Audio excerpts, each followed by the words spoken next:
Mimi kwa majina naitwa Mwalembe, ninaishi Tabora, maeneo ya Cheo B, mtaa wa Maselele.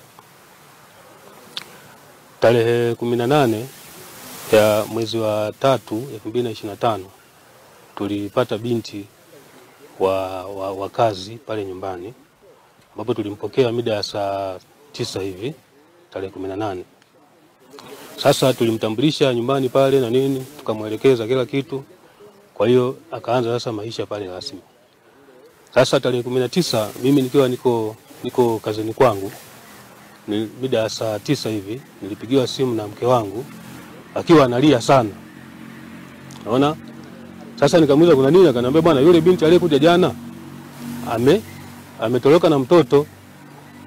Unaona? Ametoroka na mtoto tena, nasema Sasa kwa hiyo sasa mimi ikabidi nitoke kazini nianze kuelekea eneo la polisi kwa ajili ya kwenda kutoa taarifa.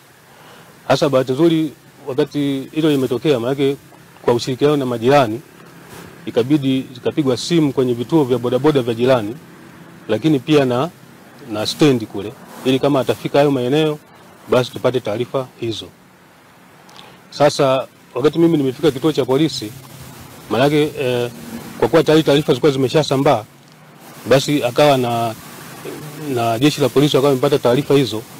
Kwa hiyo ikabidi wakafika kwenye maeneo hayo ambayo maeneo ya stendi, ili kwa ajili ya kuweza kuangalia kumtafuta huyo binti.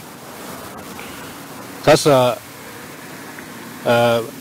kwa mida kama ya saa 10 hivi tayari yule binti akawa amekamatwa kwa kushirikiana na jeshi la polisi pamoja na raia wema. Alikamatwa maeneo ya Sheli ambayo iko jirani na eneo la stendi, akiwa anatoa fedha kwa wakala ili aingie stendi aweze kupanda gari aondoke. Unaona?